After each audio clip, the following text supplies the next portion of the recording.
Hello everyone, welcome back to our YouTube channel ADR nursing classes. ADR nursing classes में आपका फिर से स्वागत है।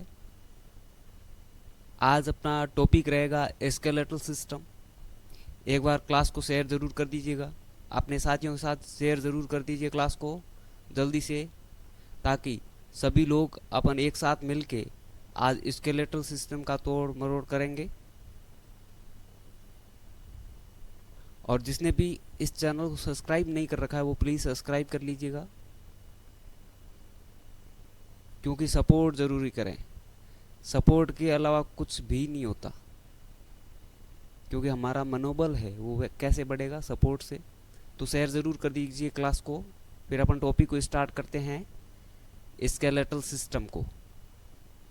शेयर कर दीजिएगा जल्दी। तो चलो बिना किसी देरी के अपन इस टॉपिक को स्टार्ट करते हैं। मैं रिडमल गोदारा, आपका एजुकेटर, आज आपको स्केलेटल सिस्टम के बारे में बताऊंगा। किसके बारे में? स्केलेटल सिस्टम के बारे में। अपन ने 20 जुलाई को सेल पढ़ा था, और 21 जुलाई को अपन ने क्या पढ़ा था? टिश्यू पढ़ा था। आज पढ़ेंगे अपन स्केलेटल सिस्टम, ठीक है? तो चलो बिना किसी देरी के अपन इस टॉपिक को स्टार्ट करते हैं। इसमें पढ़ेंगे अपन स्केलेटल सिस्टम क्या होता है, और स्केलेटल सिस्टम के दो टाइप होते हैं, उसमें से एक एक्सियल स्केलेटल सिस्टम आप अपन इसके अंदर पढ़ेंगे। तो चलो स्टार्ट करते हैं। सबसे पहले देखें तो स्केलेटल सिस्टम होता क्या है, ठीक है ना? स्केलेटल सिस्टम क्या है? हमारा बॉडी का एक सॉलिड फ्रेमवर्क है। क्या है? एक कठोर ढांचा है, ठीक है? इसके बिना अपनी बॉडी स्टैंडिंग पोजीशन में खड़ी नहीं रह सकती। और एक क्या है? Dynamic and active living tissue है, एक जीवित टिश्यू है, ठीक है? बोन क्या? एक जीवित टिश्यू है। बोन की संख्या अडल्ट में टोटल बोन होती है 206 बोन होती है। कितनी बोन होती है दोस्तों? 206 बोन होती है। जबकि जो न्यूबॉर्न है उनमें क्या है?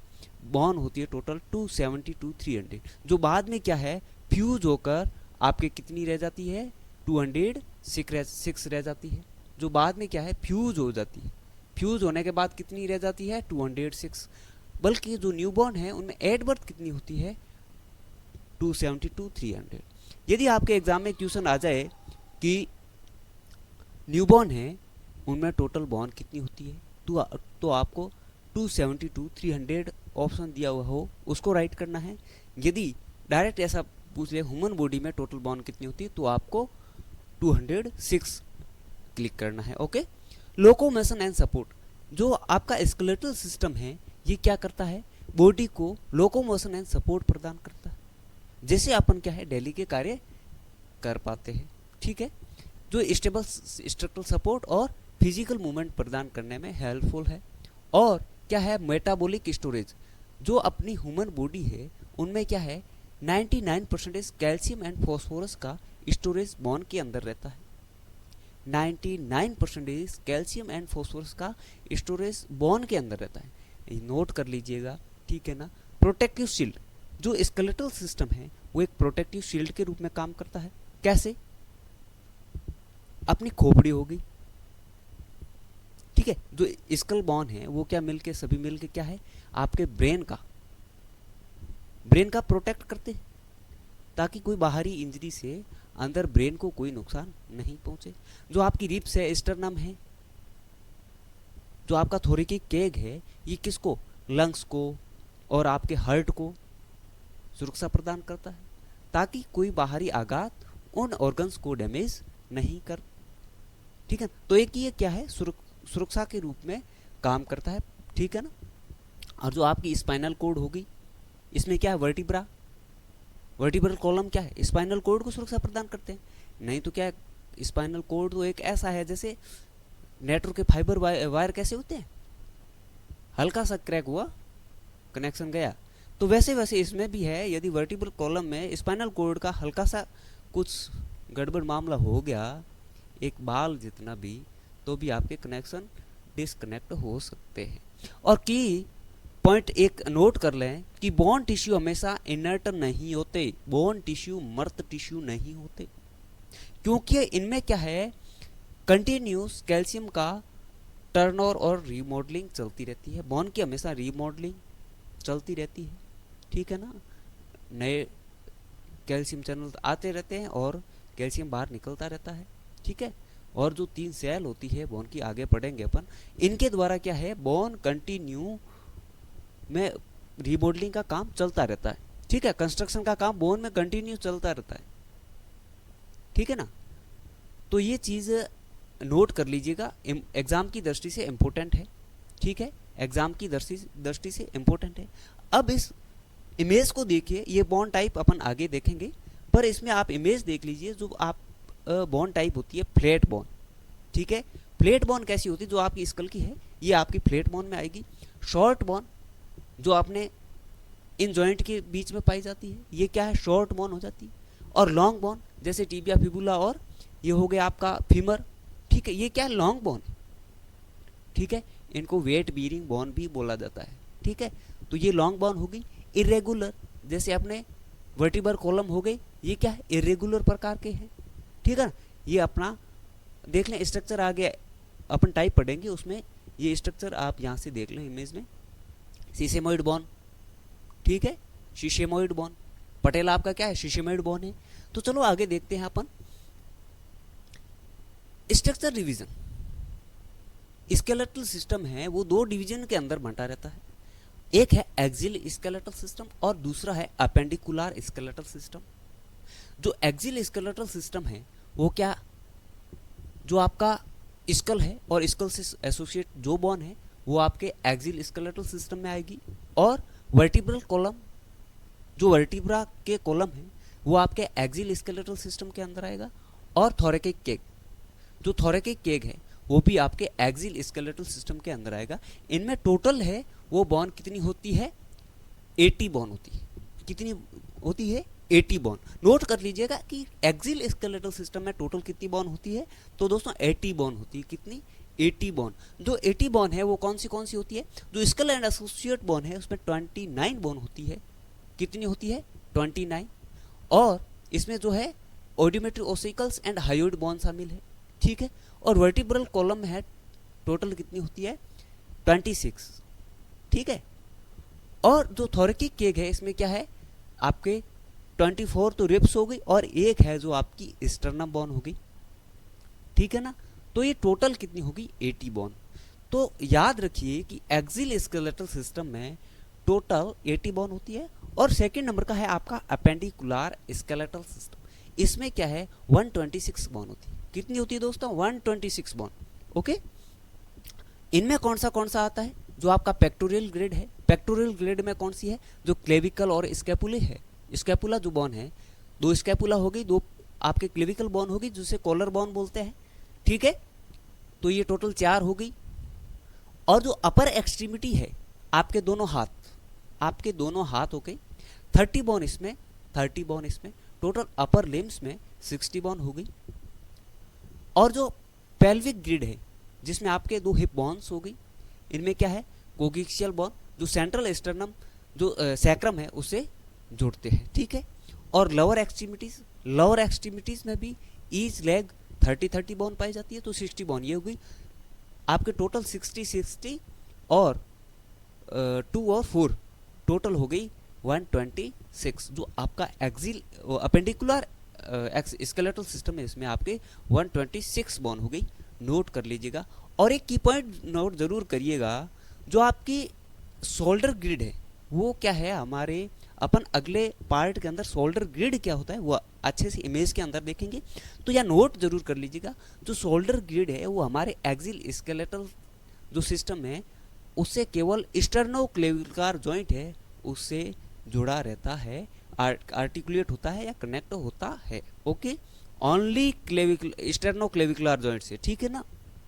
तो इस की पॉइंट को नोट जरूर कर लीजिएगा दोस्तों। एग्जाम में यहीं से क्वेश्चन टपकते हैं, क्या है, एग्जाम में यहीं से क्वेश्चन टपकते हैं, ठीक है ना। अब नेक्स्ट देखते हैं अपन क्लासिफिकेशन ऑफ बॉन। आपने पीछे इमेज में देखा कि कौन सी बॉन कैसी होती है, तो अपन इसमें बॉन के टाइप देखेंगे, ठीक है। तो सबसे पहली बॉन है लॉन्ग बॉन, कौन सी? Long bone. लॉन्ग बोन कौन सी होती है? इसमें लेंथ विड्थ से अधिक होती है। इसमें क्या है, जो विड्थ है उससे ज़्यादा उस बोन की लेंथ होती है, ठीक है ना। तो इसमें क्या है, शाफ्ट और दो एंड होते हैं। इसमें क्या है, बोन में बीच में एक लंबा शाफ्ट होता है और इसके दो एंड होते हैं। जैसे आपका ये बोन हो गई, ठीक है, माना कि ये बोन है, ठीक है, तो इसके तो ये दो एंड हो गए, ठीक है, दो एंड हो गई। और ये जो बीच का पार्ट है ये क्या कहलाता है? शाफ्ट कहलाता है। क्या कहलाता है दोस्तों? शाफ्ट कहलाता है, ठीक है, ये शाफ्ट है दोस्तों। और इसमें कौन सी बोन आएगी? फीमर आ गई, सबसे लॉन्गेस्ट बोन। यदि एग्जाम में क्वेश्चन आ जाए सबसे लॉन्गेस्ट बोन, तो आप फीमर नोट करोगे, ठीक है। जो आपकी ह्यूमरस होगी, टिबिया हो गई, फिबुला, ये क्या है, आपके लॉन्गेस्ट बोन है, ठीक है ना। और सबसे लॉन्गेस्ट बोन हो गई आपके फीमर। अब देखते हैं शॉर्ट बोन, ठीक है। शॉर्ट बोन क्या है? इसमें क्या है, ये कुबोइडल शॉप की होती है, कुबोइडल शॉप की होती है और स्पंजी बोन से बनी होती है, ठीक है, स्पंजी बोन से बनी होती है, ठीक है। इनमें क्या है, कार्पल्स होगी जो आपकी व्रिस्ट बोन है, टार्सल्स हुई जो एंकल बोन है, ठीक है। और अब देखते हैं फ्लैट बोन, बिल्कुल चपटी होती है, फ्लैट होती है, थिन और फ्लैट पैरेलल प्लेट होती है।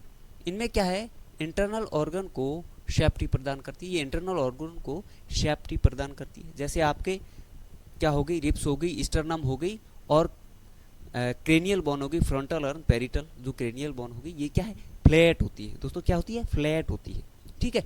अब आता है इरेगुलर शेप, इनका जो बनावटी है वो इरेगुलर प्रकार की होती है, ठीक है। इनमें क्या है, इनका कॉम्प्लेक्स है वो इरेगुलर स्ट्रक्चर का होता है और इनको रेगुलर शेप नहीं होती। इनकी क्या है, रेगुलर शेप नहीं होती। जैसे आपकी वर्टिब्रल कॉलम एक टेढ़ी मेढ़ी संरचना की बोन है, ठीक है ना। जो स्पाइनल बोन है, स्पाइन बोन है, वर्टिब्रल है, और जो हिप बोन है, कोक्सियल बोन। बॉडी में हिप बोन और जो इस वर्टिब्रल कॉलम है ये क्या है, दोनों इरेगुलर शेप की है। इनका शेप है वो रेगुलर प्रकार का नहीं है, ठीक है ना। इनमें आप कोई एंड नहीं ढूंढ सकते। जैसे आप दो एंड ढूंढते हैं अपन फीमर में, जो लॉन्ग बोन है, ठीक है, लॉन्ग बोन में दो एंड मिलते हैं, साफ्ट मिलते हैं, पर ये बोन है इरेगुलर प्रकार की होती है, इनमें कोई ये साफ्ट हाफ्ट कुछ भी नहीं होता, ओके। देन आती है सीसेमोइड बोन। कौन सी? सीसेमोइड बोन।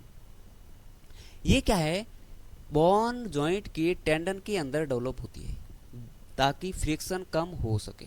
ये बोन है टेंडन के अंदर रहती है, जैसे आपके पटेला हो गई, ठीक है ना, ताकि क्या है, फ्रिक्शन कम हो सके। इनमें क्या है, पटेला, और पटेला सबसे बड़ी सीसेमोइड बोन है। बॉडी की सबसे बड़ी जो सीसेमोइड बोन है वो आपके पटेला है। नोट कर लीजिएगा दोस्तों, स्टार मार्क कर लीजिएगा, सीसेमोइड बोन, सबसे बड़ी बॉडी की सीसेमोइड बोन कौन सी है, तो आपका आ जाएगा पटेला। कौन सी आ जाएगी दोस्तों? पटेला। नोट करिएगा, ठीक है ना। न्यूमिनेटिक बोन, न्यूमिनेटिक बोन क्या है, जिसमें एयर कैविटी होती है, जिन्हें अपन क्या बोलते हैं, साइनस बोलते हैं। क्या बोलते हैं? साइनस बोलते हैं, जो क्या है, स्कल का वेट कम करती है।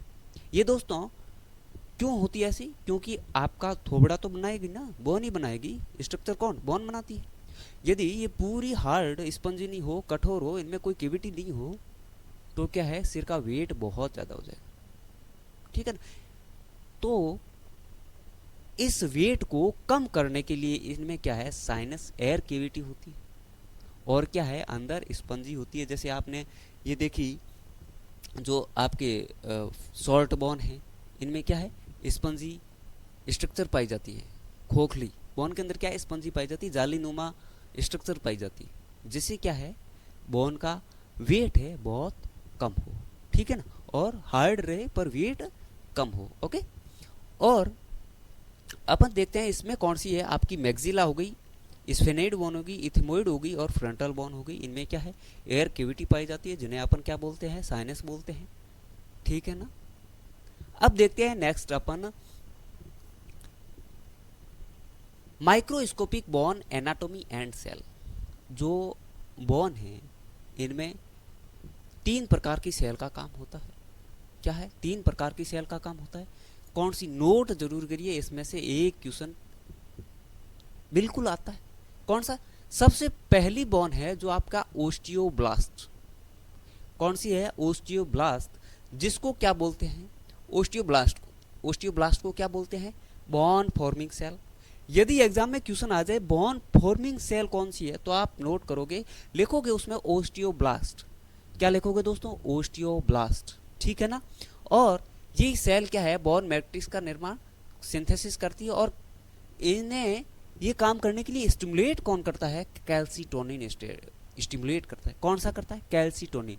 याद रखिए दोस्तों, एग्जाम में क्वेश्चन आएगा बोन फॉर्मिंग सेल को बोन के मैट्रिक्स के निर्माण के लिए, सिंथेसिस के लिए एक्टिव कौन करता है, तो उसमें आप लिखोगे कैल्सिटोनिन। क्या लिखोगे दोस्तों? कैल्सिटोनिन लिखोगे। और देखते हैं सेकंड आती है ओस्टियोसाइट। ये क्या? निगरानी रखती है बोन की, ठीक है ना, मेंटेनेंस करती है बोन का। क्या है? मेंटेनेंस करती है। इसे मैच्योर बोन सेल कहते हैं। नोट करिए, मैच्योर बोन सेल कौन सी है, तो आप लिखोगे ओस्टियोसाइट्स है। वो क्या है? मैच्योर बोन सेल है। ये क्या है? ट्रैप्ड ओस्टियोब्लास्ट है। ये ओस्टियोब्लास्ट का ट्रैप्ड रूप है, और ये मैच्योर होकर क्या है? लैकुने में रहते हैं, लैकुने में रहते हैं, और बोन टिश्यू की मेंटेनेंस करते हैं। जो बोन के अंदर टिश्यू है, इनका मेंटेनेंस करने का काम क्या है? ओस्टियोसाइट का है। किसका है दोस्तों? ओस्टियोसाइट का। तो आप लिखिएगा कि बोन मेंटेनेंस कौन करता है? ओस्टियोसाइट करती है। कौन सी सेल करती है दोस्तों? ओस्टियोसाइट। ये बोन की 3 सेल है, ठीक है। 3 सेल में से एक क्वेश्चन जरूर रहेगा, तो लिखिएगा जरूर, नोट जरूर करिएगा दोस्तों, ठीक है ना। अब बोन तो बन गई, ये बनने की प्रक्रिया भी चलती रहती है और रिमॉडलिंग की प्रक्रिया भी चलती रहती है। यदि रिमॉडलिंग नहीं हो तो बोन एक बहुत बड़ी चीज बन सकती है, ठीक है ना, क्योंकि मानव बहुत लंबी उम्र जीता है, ठीक है ना, तो ये ध्यान रखिए। तो इनका काम था बोन बनाने का, मेंटेनेंस करना, और ये इन भाई साहब का काम क्या है? तोड़ फोड़ करने का। क्या है? तोड़ फोड़ करने का। ओस्टियोक्लास्ट क्या है? ओस्टियोक्लास्ट। तो क्वेश्चन आ जाए बोन रिजॉर्बिंग सेल किसे कहते हैं, तो इनमें से ये 3 आंसर हो गए, 3 ऑप्शन हो गए, और एक कोई दूसरा ऑप्शन डाल दिया, तो इनमें से आप ऑप्शन राइट करोगे ओस्टियोक्लास्ट। कौन सा दोस्तों? ओस्टियोक्लास्ट। क्या है ये सेल? क्या है? बोन का रिजॉर्ब, ईट एंड ब्रेक डाउन करते हैं, जिनको एक्टिव कौन करता है? पीटीएच हार्मोन, पैराथायरॉयड हार्मोन है जो इसको एक्टिव करता है, रिजॉर्ब करने के लिए एक्टिव करता है पीटीएच। तो नोट करिए कि क्वेश्चन आएगा आपका ओस्टियोक्लास्ट को या बोन रिजॉर्बिंग सेल्स को एक्टिव कौन सा हार्मोन करता है, ठीक है ना। तो आप लिखोगे पैराथायरॉयड हार्मोन। कौन सा लिखोगे दोस्तों? पैराथायरॉयड हार्मोन है जो आपका क्या करता है? ओस्टियोक्लास्ट को बोन रिजॉर्ब करने के लिए, बोन का रिमॉडलिंग करने के लिए आपको एक्टिव करता है ओस्टियोक्लास्ट सेल को। ओके। और एक पॉइंट और नोट करिएगा कि जो कॉम्पैक्ट बोन का बेसिक फंक्शनल यूनिट कौन सी है, तो ओस्टेन लिखोगे, ठीक है। हाइड्रोजन सिस्टम है ओस्टेन, लिखिए, नोट करिए। और जबकि जो स्पंजी बोन है, जो हल्की बोन है, उनका ट्यूबरकुलाई हो पाए जाते हैं, उनमें क्या है? फंक्शनल यूनिट ट्यूबरकुलाई पाए जाते हैं, ठीक है। अब आगे देखते हैं अपन अपना appendicular system, sorry axial skeletal system देखते हैं। अपेंडिकुलर सिस्टम अपन नेक्स्ट क्लास के अंदर पढ़ेंगे। अब अपन देखते हैं स्कल एंड फेशियल। ये क्या है? एक एक्सिल जो आपका सिस्टम है, ठीक है ना। 2 पार्ट पढ़े अपने, अपेंडिकुलर और एक्सिल। तो अपन इसमें देखेंगे एक्सिल जो स्केलेटल सिस्टम है, इसमें क्या है? आपका खोपड़ी होगी और चेस्ट के हो गए और वर्टिब्रल कॉलम, ठीक है ना।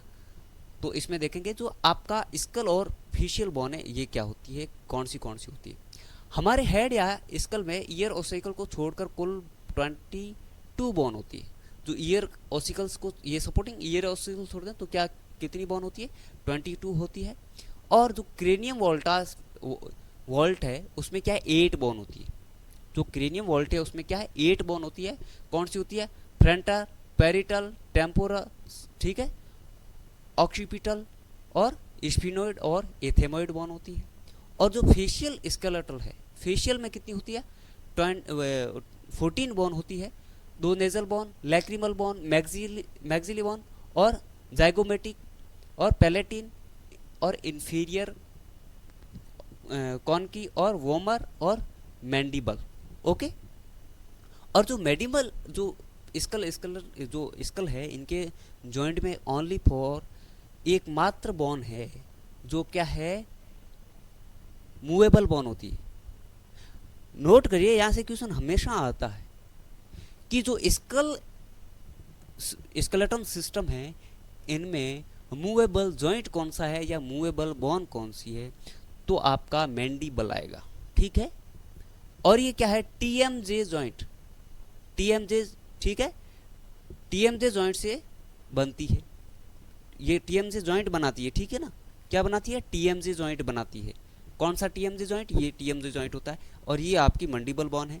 जब आप बोलते हैं तो ऊपर की बोन हिलती डुलती थोड़ी ना है, ओनली ये जो आपकी नीचे की मैक्सिला बोन है, ठीक है, ये क्या है, हिलती डुलती है, इसी से अपन बोल पाते हैं, ठीक है ना, ये सपोर्टिंग बोन है। स्ट्रक्चर क्या है, क्रेनियल बोन के बीच में fibrous joint, coronal, sagittal and lambdoid suture होते हैं, ठीक है, ये जॉइंट है, ये स्विचर है, ठीक है ना। कौन सा स्विचर है, कोरोनल, सैजिटल एंड लैम्बडोइड है, ये स्विचर होते हैं। इसी के द्वारा क्या है, स्कल अपना पूरा एक हार्ड संरचना बनाता है। नोट करिए, स्फिनोइड को क्रेनियल, जो क्रेनियल है फ्लोर की स्टोन बोन कहते हैं। क्या है, स्फिनोइड बोन है, इसको क्या है, जो क्रेनियल फ्लोर है इसकी क्या है, की स्टोन बोन कहते हैं, क्योंकि ये बाकी सभी क्रेनियल बोन से डायरेक्टली टच करती है, ठीक है। और इनमें है क्या, पिट्यूटरी ग्लैंड के लिए सेला टर्सिका कैविटी पाई जाती है, ठीक है। जो आपकी स्फिनोइड बोन है, इसके फ्लैंक है और 2 फ्लैंक होते हैं, ठीक है, पंखनुमा। और ये क्या है, सभी बोन के द्वारा कनेक्ट रहती है, टच में रहती है सभी बोन के द्वारा। ये राजनेता कैसे होता है, ये क्या है, स्कल बोन का राजनेता है, ठीक है, क्योंकि सभी से टच रहता है। ऐसे ही जो स्फिनोइड बोन है वो आपके स्कल बोन के सभी के टच में रहती है। और जो पिट्यूटरी ग्लैंड को सेफ रखने के लिए इनमें एक कैविटी पाई जाती है, उस कैविटी का नाम है सेला टर्सिका। उसके अंदर आपके क्या है, पिट्यूटरी ग्लैंड सेफ रहती है। ये है आपका स्कल, ठीक है ना, नोट कर लीजिए, स्क्रीनशॉट लीजिए, ठीक है ना। ये राइट लेटरल व्यू है, ठीक है ना, ले लीजिएगा। और देखिए, कोरोनल स्विचर, पेरिटल बोन है ये, ठीक है ना, सब देख लीजिए। जो इस एस्क्यूमस स्विचर है, टेम्पोरल बोन हो गई और जाइगोमेटिक प्रोसेस हो गया, ठीक है ना।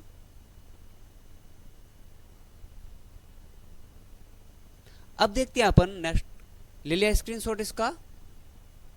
अब देखते हैं अपन नेक्स्ट, द वर्टिब्रल कॉलम, ठीक है, स्कल पढ़ लिया, फेस हो गया अपना, ठीक है ना।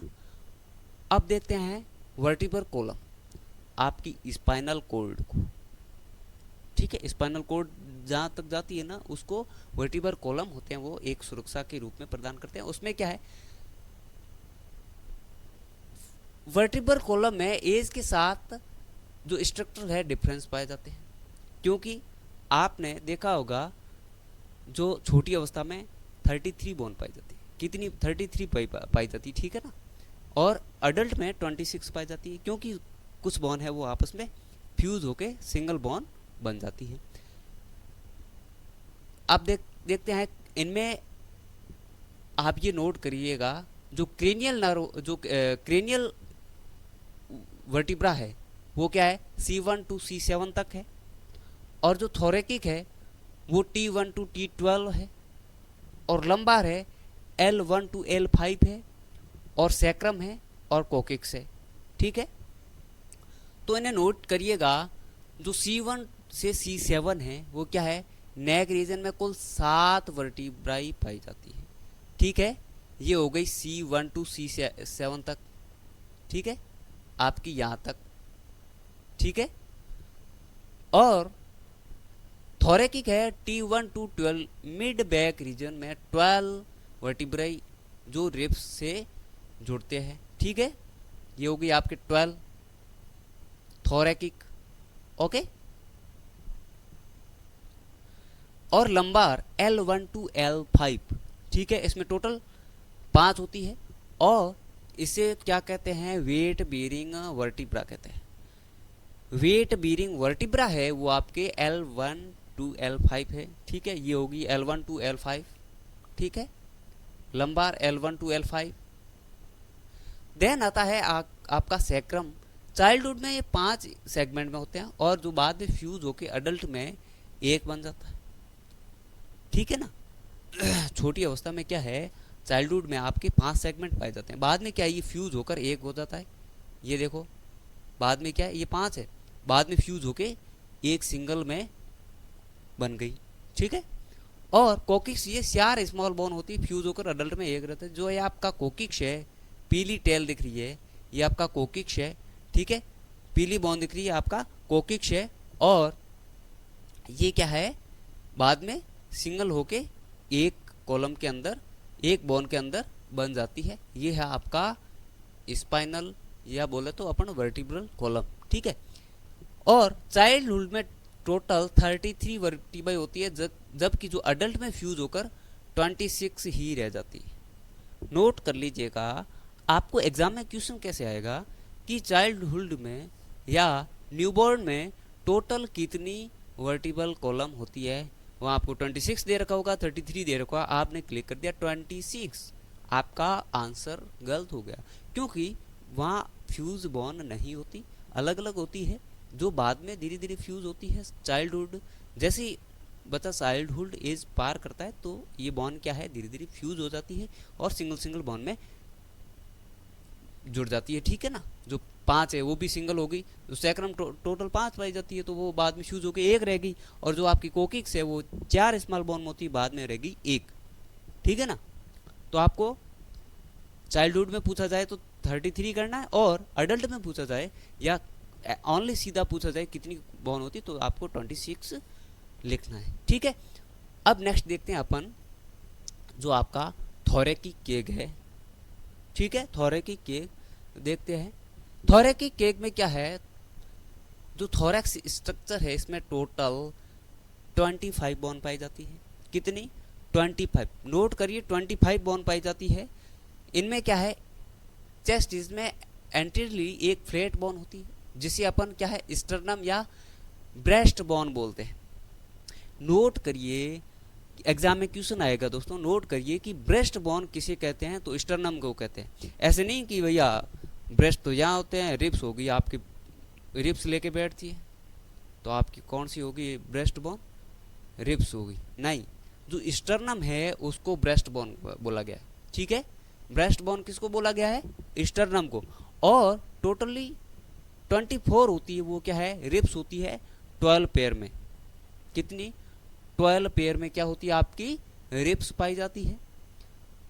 अब देखते हैं रिब्स को भी 3 प्रकार में बांटा गया है। रिब्स को टोटल 3 भागों में बांटा गया है। क्या है, क्लासिफिकेशन ऑफ रिब्स, ठीक है। इसमें से भी एग्जाम में क्वेश्चन आता है।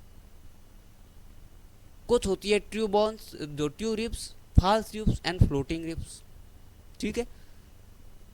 ट्रू रिब्स का मतलब क्या है, ये ओनली कनेक्टिविटी के आधार पे है।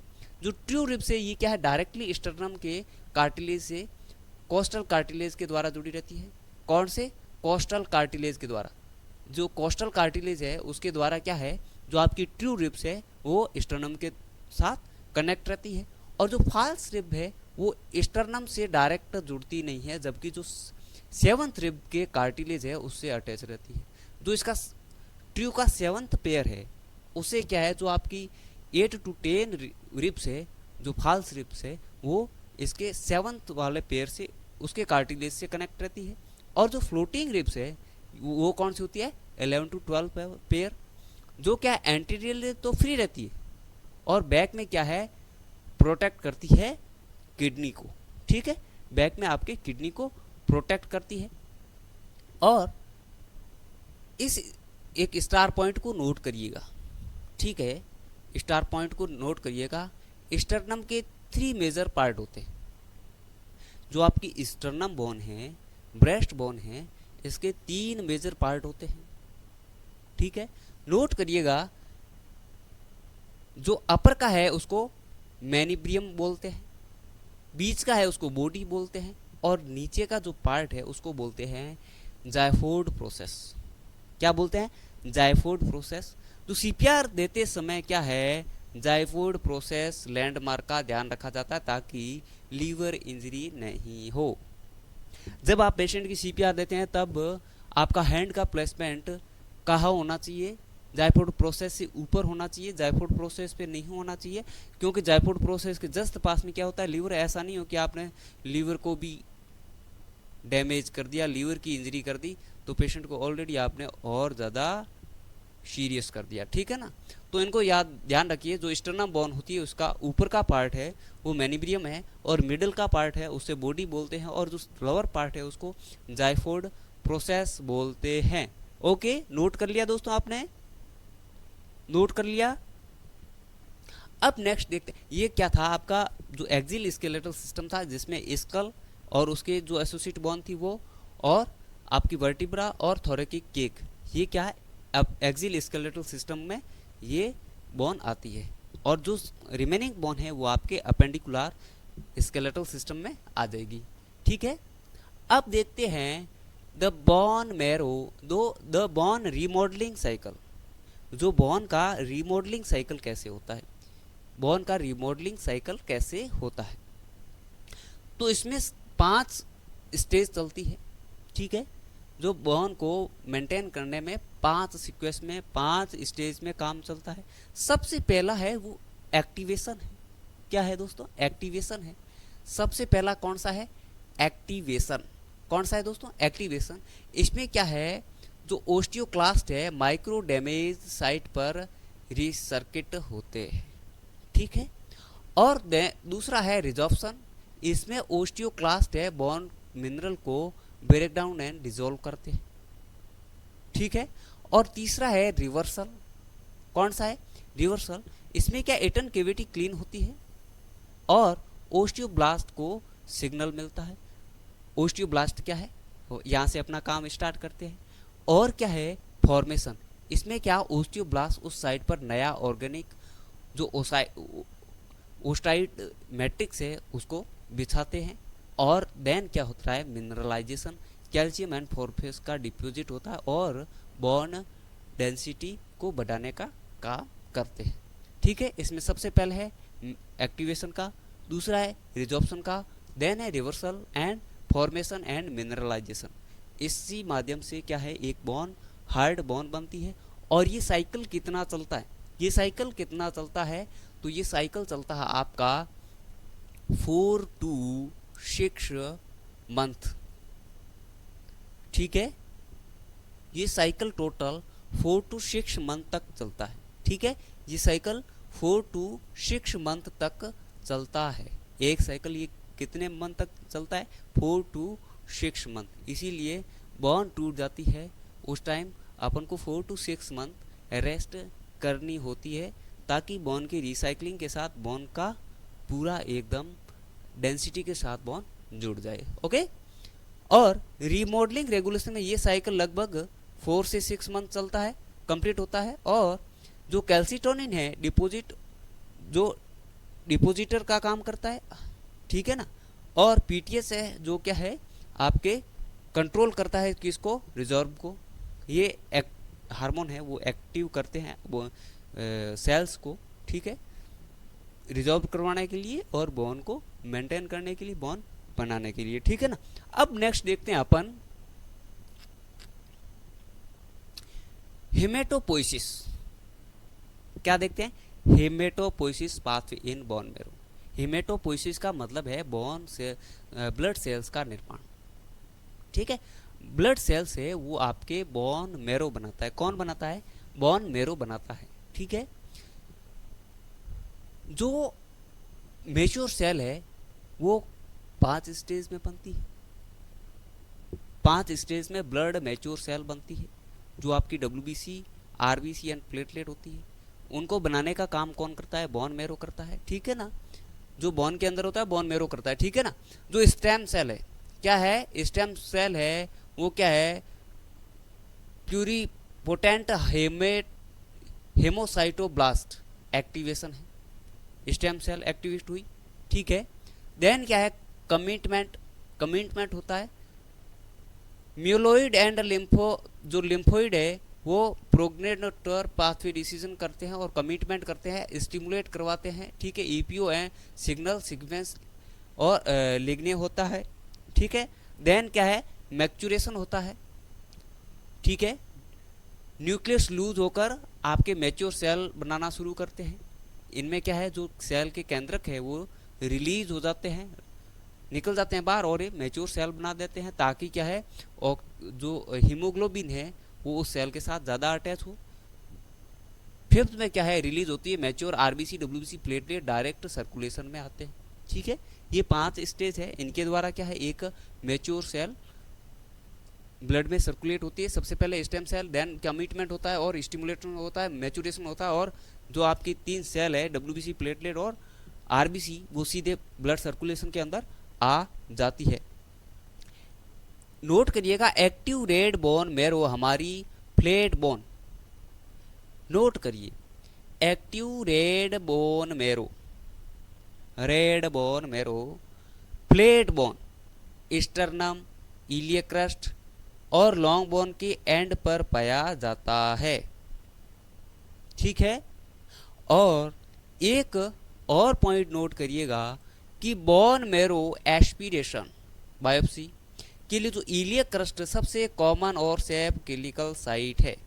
कौन सा? जो इलियक क्रस्ट है वो बोन मैरो बायोप्सी के लिए सबसे सेफ साइट मानी जाती है, ठीक है। एग्जाम के अंदर क्वेश्चन आएगा जरूर दोस्तों, जो इलियक क्रस्ट है, या ऐसे एग्जाम में आएगा बोन मैरो सेफेस्ट साइट, ठीक है। तो आपको लिखना है इलियक क्रस्ट, ठीक है। ओके दोस्तों, आगे देखते हैं अपन जो डिसऑर्डर है वो देखते हैं, ठीक है। अपन ने जो एक्सियल स्केलेटल सिस्टम था वो पढ़ लिया, सेल कैसी बनती वो पढ़ लिया। अब देखते हैं कुछ डिसऑर्डर जो आपके ओस्टियोपोरोसिस। क्या है? ओस्टियोपोरोसिस। ओस्टियोपोरोसिस क्या है? ये सिस्टेमेटिक मेटाबॉलिक बोन है, डिजीज, बोन डिजीज है, सिस्टेमेटिक मेटाबॉलिक बोन डिजीज है। इनमें क्या है? जो मेटाबॉलिक सिस्टम है बोन का वो खराब हो जाता है, वो प्रॉपर नहीं होता, जिससे क्या है? बोन ओस्टियोपोरोसिस में चली जाती है, ठीक है। इनमें क्या है? बोन मैट्रिक्स की डेंसिटी लो हो जाती है। जो ओस्टियोपोरोसिस है उसमें क्या है? बोन की डेंसिटी जो है वो लो हो जाती है, जिसमें क्या है? Bone hollow and porous and brittle हो जाती है, कांच के जैसे हो जाती है, ठीक है। और फ्रैक्चर का रिस्क बहुत बढ़ जाता है, ठीक है। इन जॉइंट में सबसे ब्रेस्ट, स्पाइन और हिप जॉइंट में क्या है? आपका जो फ्रैक्चर का रिस्क है वो बहुत ज़्यादा बढ़ जाता है, क्योंकि बोन ब्रिटल हो जाती है ना, ब्रिटल मतलब कांच के जैसी हो जाती है, ठीक है। हल्का सा प्रेशर पड़ा और बोन टूटी। आपने देखा होगा ओल्ड एज में कि बाबा जी हल्की जगह से गिरे हैं और हिप जॉइंट गए, फीमर गई। क्यों? क्योंकि जो ओल्ड स्टेज में है, जो इस बोन का मेटाबॉलिज्म है वो गड़बड़ हो जाता है, बॉडी को वो न्यूट्रिशंस नहीं मिल पाते प्रॉपर, इसलिए क्या है? वहाँ ओस्टियोपोरोसिस हो जाता है। ओस्टियोपोरोसिस में जो बोन की डेंसिटी है, कठोरता है, वो बहुत कम हो जाती है, ठीक है ना। इसके लिए क्या है? जो डायग्नोसिस है, जो गोल्डन स्टैंडर्ड डायग्नोसिस है, वो क्या किया जाता है? डेक्सा स्कैन किया जाता है। क्या किया जाता है? डेक्सा स्कैन किया जाता है। उनमें क्या है? टी स्कोर देखा जाता है, ठीक है। टी स्कोर देखते हैं, वो बताते हैं मिनरल डेंसिटी चेक की जाती है उसमें, ठीक है। मिनरल डेंसिटी चेक की जाती है। इनमें क्या है? आपकी डेंसिटी नॉर्मल है, वो टी स्कोर इसमें आएगा आपका -0.1 से अधिक, ठीक है। और ओस्टियोपिनिया मतलब जो माइल्ड लॉस स्टार्टिंग फेज बोलते हैं जिसे, जिसमें टी स्कोर आएगा -1 से -2.5 के बीच। कितना आएगा? 1 से -2.5 के बीच आएगा। और ओस्टियोपोरोसिस की है वो कंडीशन आएगी आपके -5.5 -2.5 से भी क्या है और कम, -2.6 हो गई, -3 हो गई, ठीक है, तो आएगा वो ओस्टियोपोरोसिस के अंदर। इसके लिए क्या किया जाता है, डेक्सा स्कैन किया जाता है। और इनमें क्या है, इसके लिए आपका जो बाइफॉस्फेट है, क्या है, बाइफॉस्फोनेट,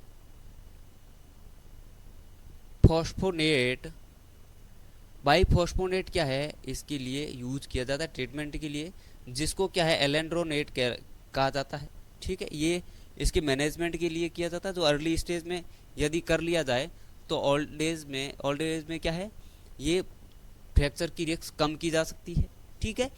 और आप अपना नर्सिंग प्रायोरिटी ध्यान रखिए कि जो आप ये मेडिसिन दोगे तो इसमें क्या है, सुबह खाली पेट मेडिसिन देनी है, सबसे पहले ध्यान रखें, सुबह खाली पेट दें और प्लेन वाटर के साथ दें, क्या है, प्लेन वाटर के साथ दें। और मरीज को कम से कम 30 मिनट तक क्या है, अपराइट पोजीशन में खड़ा रखना है या सीधा बैठाना है, क्योंकि ये क्या करता है, केमिकल ईसोफेगाइटिस करता है, ईसोफेगस में इन्फेक्शन, उसका इन्फेक्शन कर सकता है, ठीक है ना। ये केमिकल है जो क्या है आपके बोन में, जो बोन है उसकी डेंसिटी को बनाए रखने के लिए, मिनरलाइजेशन है उसको बनाए रखने के लिए काम करता है, ठीक है ना।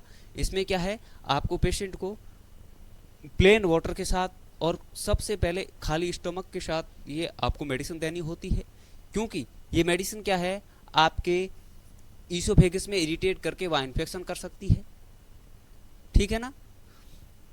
ये आपकी नर्सिंग प्रॉपर्टीज है, इनको ध्यान रखना है। एग्जाम में क्वेश्चन आएगा कि बाइफॉस्फोनेट देने पे मरीज को, या ऐसे पूछ लिया जाता है, एक मरीज है वो सुबह चाय के साथ जो बाइफॉस्फोनेट मेडिसिन है उसको लेने की जिद कर रहा है, तो आप क्या दे सकते हैं उसे, तो आप बिल्कुल नहीं दे सकते, क्योंकि इसको आपको प्लेन वाटर के साथ देना है। किसके साथ देना है, प्लेन वाटर के साथ देना है, ठीक है ना। अब नेक्स्ट देखते हैं कौन सा, आपका ओस्टियोमाइलिटिस एंड पेगेट डिजीज। ओस्टियोमाइलिटिस क्या है, बोन इन्फेक्शन है एक। ओस्टियोमाइलिटिस क्या है, बोन इन्फेक्शन है, बोन का सराउंडिंग सॉफ्ट है, जो सॉफ्ट टिश्यू है उनका क्या है, सीवियर बैक्टीरियल इन्फेक्शन होता है, ठीक है।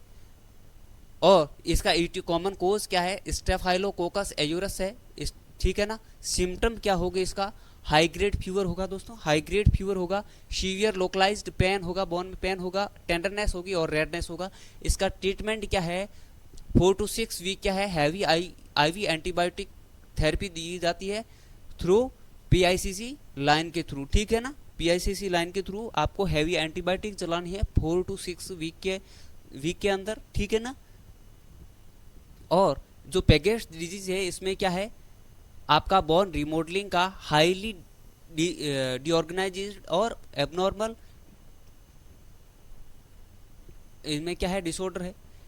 इनमें क्या होता है, जो बोन की सेल है, जो ओस्टियोकास्ट और जो ओस्टियोब्लास्ट है, ये दोनों क्या, ओस्टियोकास्ट तो है कि ये क्या है, बोन को अब्रेविएट ब्रेक करती है, बहुत ज़्यादा जल्दी ब्रेक करना स्टार्ट करती है और इरेगुलर प्रकार से ब्रेक करती है। और जो ओस्टियोब्लास्ट है वो इरेगुलर, जो उसका फॉर्मेशन है वो इरेगुलर होता है, ठीक है ना, वो प्रॉपर बोन टिश्यू नहीं बनाते, ठीक है ना।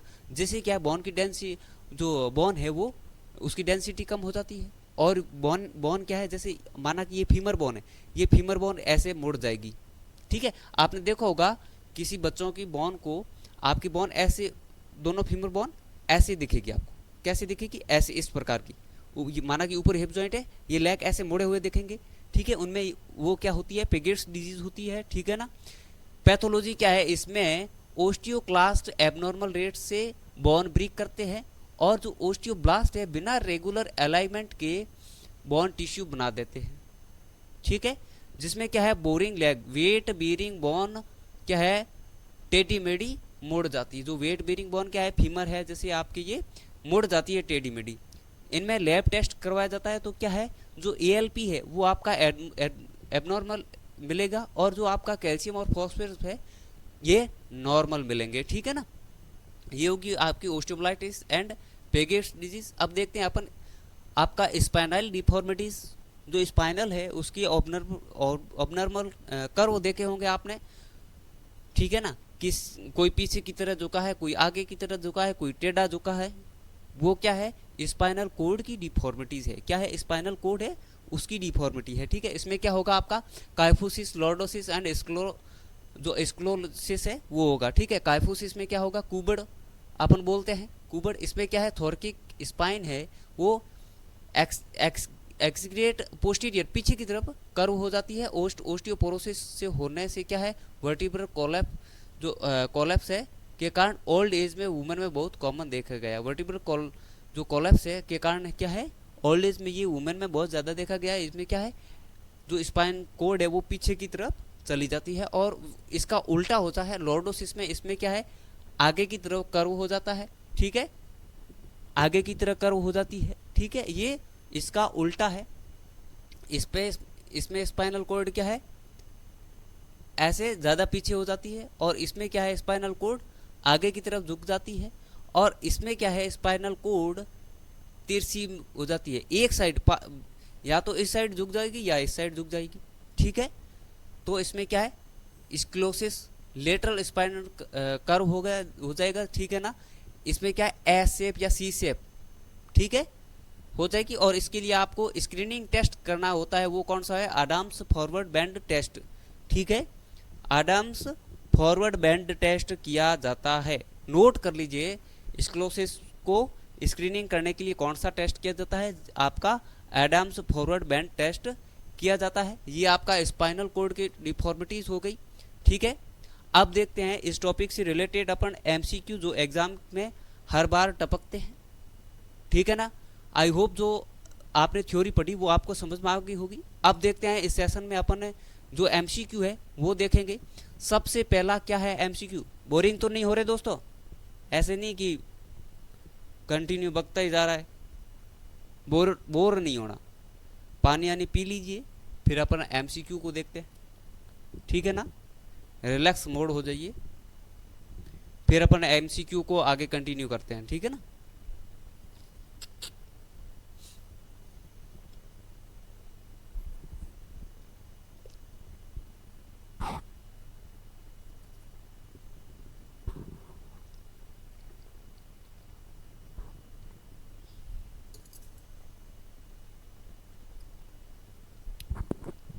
तो दोस्तों अपन देखें एमसीक्यू देखते हैं, चलो स्टार्ट करते हैं। सबसे पहला क्या है, क्रेनियल फ्लोर की स्टोन बोन किसे कहते हैं। तो जो क्रेनियल फ्लोर की स्टोन बोन किसे कहते हैं, अपन जो स्फिनोइड बोन है उसको कहते हैं, ठीक है। क्योंकि ये क्या है, सभी क्रेनियल बोन है उनके साथ अटैच रहती है। सेकेंड नंबर का क्वेश्चन है, ह्यूमन बॉडी के अडल्ट जो एक्सिल स्केलेटन में कुल कितनी बोन होती है, तो आपके 80 बोन होती है, जिसमें स्कल की 29 बोन होती है, और वर्टिब्रल कॉलम की 26 और थोरैकिक की 25 बोन होती है। थर्ड नंबर क्वेश्चन क्या बोल रहा है, लो स्टर्नम कैल्शियम लेवल होने से कौन सी सेल पीटीएच के थ्रू एक्टिव होती है, तो आपके ओस्टियोक्लास्ट होती है, वो एक्टिव होती है।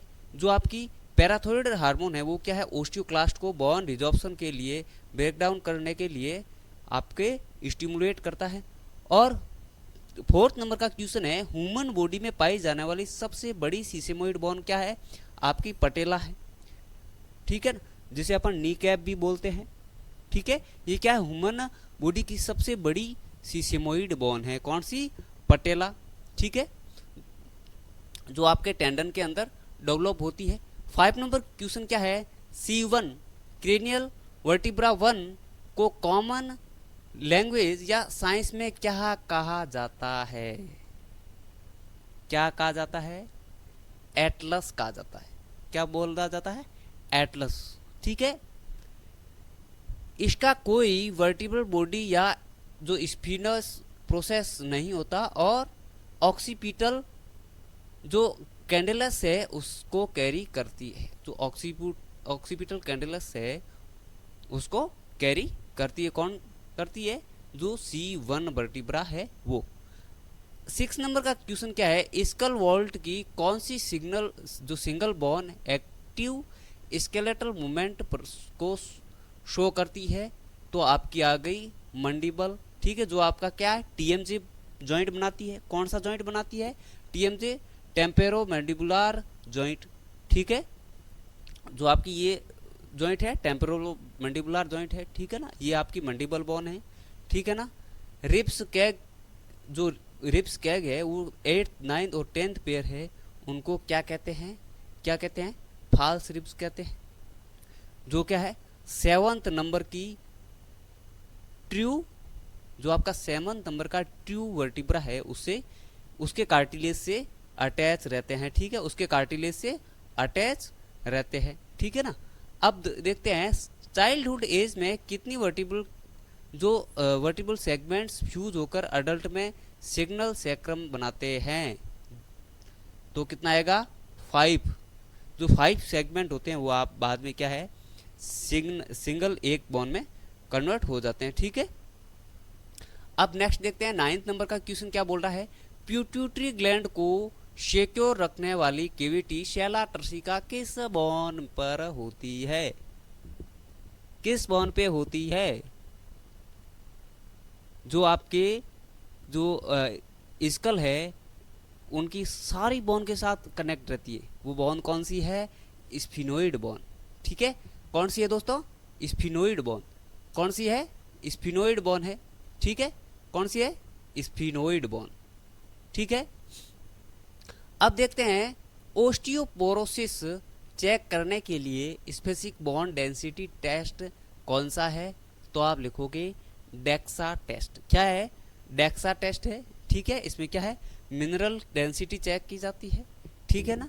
और 11 नंबर का क्वेश्चन क्या बोला है? कॉम्पैक्ट आउटर बोन का structural and basic functional unit क्या है? जो कॉम्पैक्ट बोन है उनका क्या है? ओस्टियन है, ठीक है ना, ओस्टियन है, ठीक है। और 12 नंबर क्वेश्चन क्या बोलता है? हेड रोटेशन नो गेचर अलो करने वाला जॉइंट किन दो बोन के बीच होता है? तो क्या है? C1 एंड C2 इनके बीच में होता है। जिस इन जॉइंट को क्या बोलते हैं? एल्टेनोक्सल। क्या बोलते हैं? एल्टेनोक्सियल जॉइंट बोलते हैं। C1 C2 के बीच में होता है, ठीक है ना। जो क्या है? साइनुअल पॉइंट जॉइंट है, जो आपका क्या है? लेटरल सर्कुलर रोटेशन मोबिलिटी देता है, ठीक है ना। नेक्स्ट देखते हैं आपका 13 नंबर का क्वेश्चन 13। हॉस्पिटल में एक्यूट ओस्टियोमाइलाइटिस का जो ओस्टियोमाइलाइटिस है का कॉमन कोज क्या है? कॉमन कोज क्या है? स्टेफाइलोकोकस, ठीक है। ये क्या है? स्टेफाइलोकोकस है। इसमें जो आपका क्या करता है? ओस्टियोमाइलाइटिस करता है। जो एक ग्राम पॉजिटिव बैक्टीरिया है जो डायरेक्ट क्या है? हेमेटोजेनस रूट से आप बोन को इफेक्ट करता है। डेक्सा स्कैन में टी स्कोर कितना है या उससे कम पर ओस्टियोपोरोसिस कंफर्म होता है? तो आपका -2.5 या उससे लोअर होने पे। ओरल जो आपका बाइफास्फोनेट या एल्डेनोड्रोनेट आप लेने के बाद क्या पेशेंट को अपराइट पोजीशन में क्यों बिठाते? क्योंकि ये क्या है? क्या करता है? केमिकल इसोफेगाइटिस करता है, अल्सरेशन करता है। उससे बचाने के लिए क्या अपन क्या है? अपराइट पोजीशन में पेशेंट को बिठाते हैं up to 30 minute. Ribs pair 11 12 को कॉमन बायोलॉजी में क्या नाम दिया गया है? फ्लोटिंग रिब्स दिया गया है, ठीक है। क्या दिया गया है? फ्लोटिंग रिब्स, ठीक है। नेक्स्ट देखते हैं अपन जो आपका स्क्लोसिस डिफॉर्मिटी में स्क्रीन करने के लिए कौन सा टेस्ट किया जाता है? एडम्स फॉरवर्ड बैंड टेस्ट किया जाता है, ठीक है। इसमें क्या है? एग्जामिनर आपका जो स्पाइन कोड है उसका अलाइनमेंट देखता है, ठीक है। और क्या देखता है? एसिमेट्रिक रिब्स कैग को चेक करता है, एसिमेट्रिक रिब्स कैग को भी चेक करता है, ठीक है। 18 नंबर का क्वेश्चन क्या बोलता है? ओल्डर पेशेंट में स्पाइन के थोरैकिक रीजन के एबनॉर्मल जो आपका एक्सग्रेट पोस्टीरियर कर्व को क्या बोलते हैं? तो क्या बोलते हैं? काइफोसिस बोलते हैं, ठीक है, काइफोसिस बोलते हैं। 19 नंबर का क्वेश्चन क्या कह रहा है कि वर्टिब्रल कॉलम के दो सेकेंडरी कर्व कौन से हैं जो ब्रीथ के बाद डेवलप होते हैं? कौन से हैं ब्रीथ के बाद डेवलप होते हैं? कौन सा है दोस्तों? Cranial and lumbar curve. जो क्रेनियल एंड लंबार कर्व है जो बाद में डेवलप होते हैं, ठीक है। जो आपका सर्वाइकल टैब बनाता है जब बच्चा हेड लेफ्ट करता है और जो लंबार है जब वहाँ खड़े होकर चलता है। जो आपका बच्चा जो क्रेनियल वाला है वो क्या है, बच्चा जब हेड को लिफ्ट करता है उस टाइम ये कर्व बनता है, और जो बच्चा खड़ा होना सीख जाता है तो आपका ये लंबार कर्व बनता है, ठीक है। 20 नंबर क्या है? Disorganised remodelling mosaic pattern of bone and extremely high ALP active किस रोग के संकेत हैं? तो पेगेट्स डिजीज के संकेत हैं। क्या है? पेगेट्स डिजीज के संकेत हैं, ठीक है ना। इनमें क्या हड्डियां टेढ़ी मेढ़ी हो जाती है। ये थे आपके एमसीक्यू, ठीक है ना।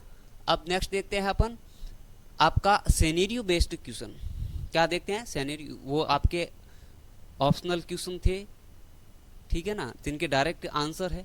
अब देखते हैं सिनेरियो क्लिनिकल बेस्ड जो क्वेश्चन है उनको आप कैसे डायग्नोस करोगे। तो सबसे पहला आपका क्वेश्चन क्या बोल रहा है?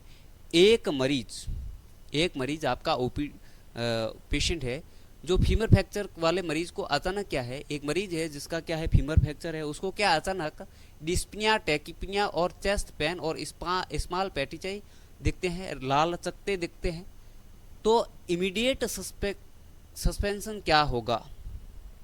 आप क्या उसको इमीडिएट डायग्नोसिस क्या करोगे जिसकी फीमर फ्रैक्चर है? तो उसमें क्या है? फैट एम्बोलिज्म सिंड्रोम होगा। इनमें आपका क्या रोल रहेगा? आप तुरंत उसको हाइप्लो से O2 दें और क्या है फ्रैक्चर साइट को इमोबिलाइज रखें और डॉक्टर को नोटिफाई करें, ओके। आपका सेकंड नंबर का जो सिनेरियो क्वेश्चन है, टोटल हिप रिप्लेसमेंट THR है। पोस्ट ऑपरेटिव पेशेंट को हिप जॉइंट डिसलोकेशन से बचाने के लिए लेग को किस पोजीशन में रखना चाहिए? तो एबडक्शन, ठीक है, अवे फ्रॉम मिडलाइन से अवे रखना चाहिए, ठीक है।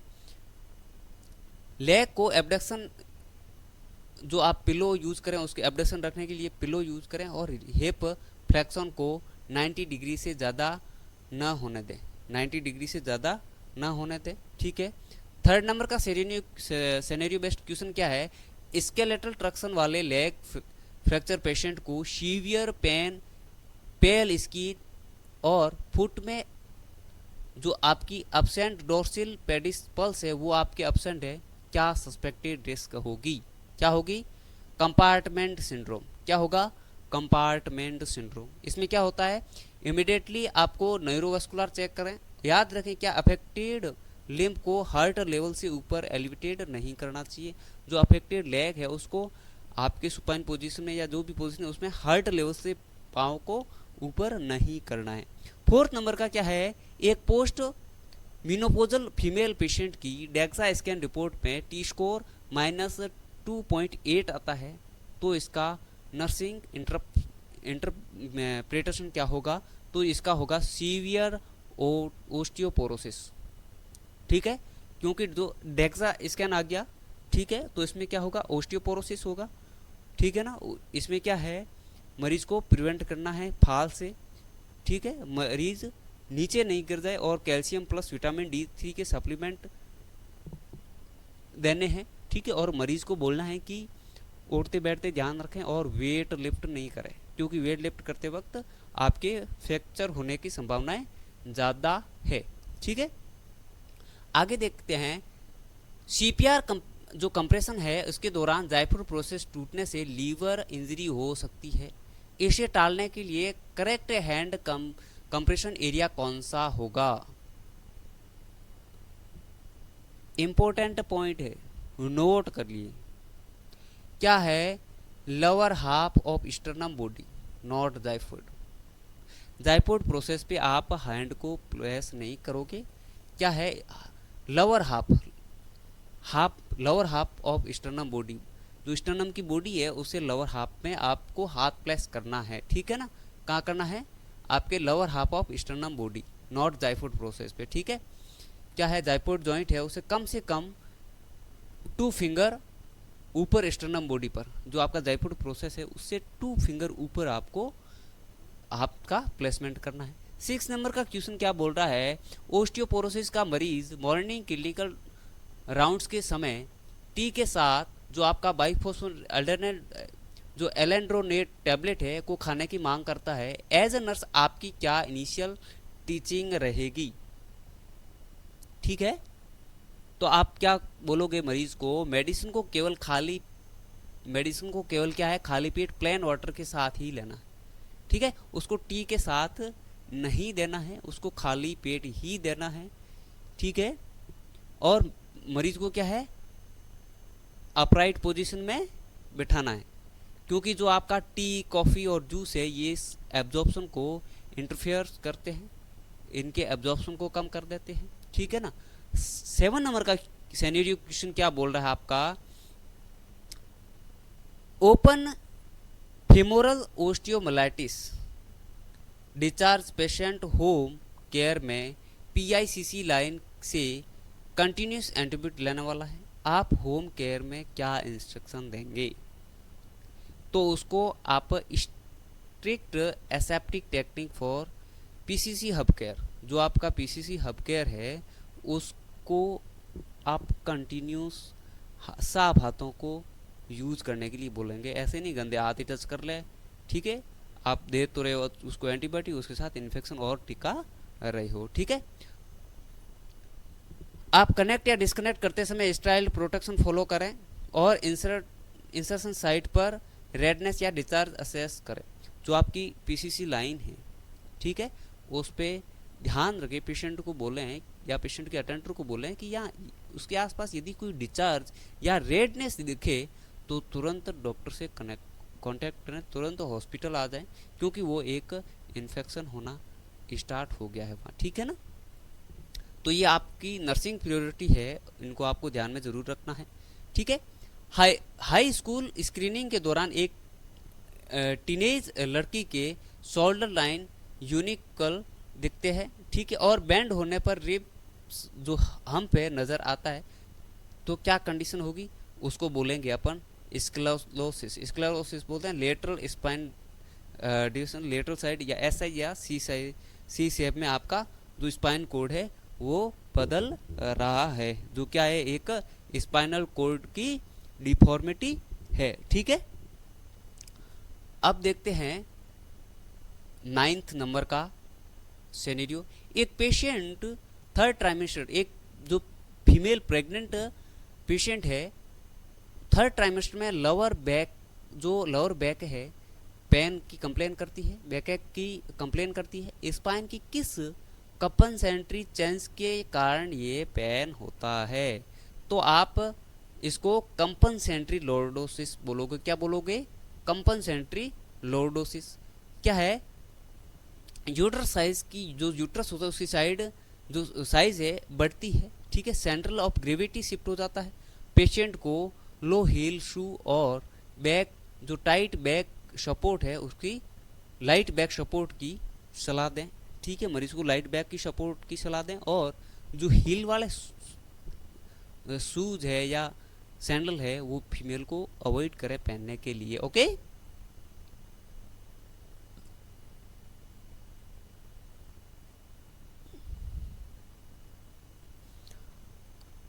अब देखते हैं 10 नंबर का सिनेरियो क्या है, फ्लोअर्स जो स्लिप पोस्ट फॉल जेडियाट्रिक पेशेंट का राइट लेग शॉर्टनेस और एक्सट्रीमली रोटेशन दिखता है, इमीडिएट सस्पेक्शन और एक्शन क्या होगा। एक पेशेंट है वो नीचे गिर गया है, जो ओल्ड एज पेशेंट है वो पेशेंट आया, उसमें आपको क्या है, आपका राइट लेग है वो शॉर्ट दिख रहा है, ठीक है, और एक्सटर्नल रोटेशन दिख रहा है, शॉर्ट दिख रहा है और बाहर की साइड मुड़ा हुआ है, तो आपका हिप फ्रैक्चर ही उसका डायग्नोसिस होगा, ठीक है। कंफर्म तो एक्सरे से किया जा सकता है, बट वो आपका सस्पेक्टेड है कि उसका जो फीमोरल नेक है वो फ्रैक्चर हो गई है, ठीक है। इसमें आपका क्या है, क्या रहेगा, राइट लेग को बैक ट्रैक्शन या स्पीड से सेफ्टी इमोबिलाइज करें और पेडल पल्स मॉनिटर करें। जो आपकी पेडल पल्स है, डोर्सल पेडल पल्स होती है, उसको मॉनिटर करना होता है, ठीक है ना, और पैर को इमोबिलाइज करना होता है, ठीक है ना। ये था आपका आज का टॉपिक स्केलेटल सिस्टम। और स्केलेटल सिस्टम के अपन के अंदर स्केलेटल सिस्टम और इसके अंदर आपने पढ़ा एक्सिल स्केलेटल सिस्टम, ठीक है, और होमोपोइसिस की जो आपकी क्या स्टेज होती है, ठीक है, बोन बनने की क्या स्टेज होती है, ठीक है ना। ये चीज़ अपन ने पढ़ी। और नेक्स्ट क्लास के अंदर अपन पढ़ेंगे जो आपका इसके अंदर रह गया है अपेंडिकुलर सिस्टम। तो अपेंडिकुलर स्केलेटल सिस्टम है वो रह गया है, वो अपन इस नेक्स्ट क्लास के अंदर पढ़ेंगे, ठीक है ना। तो आज की क्लास आपको कैसी लगी कमेंट सेक्शन में ज़रूर बताएं, ठीक है, कमेंट जरूर करके जाएं। यदि आपको ये क्लास अच्छी लगी है तो अपने दोस्तों के साथ शेयर ज़रूर कर दें, ठीक है, शेयर कर ज़रूर करें। और एडीआर नर्सिंग क्लासेस को सपोर्ट भी ज़रूर करें, ठीक है ना, क्योंकि जितने आप लोग ज़्यादा देखोगे, जितने आप इसको लाइक कमेंट शेयर जो भी जितना ज़्यादा करोगे, तो मेरा मन और ज़्यादा आपके कंटेंट को और अच्छा बनाने के लिए मन करता है, ठीक है ना। तो मिलते हैं अपन एक नेक्स्ट क्लास के लिए नेक्स्ट क्लास में। तब तक के लिए बाय बाय, जय हिंद दोस्तों, थैंक यू फॉर वॉचिंग।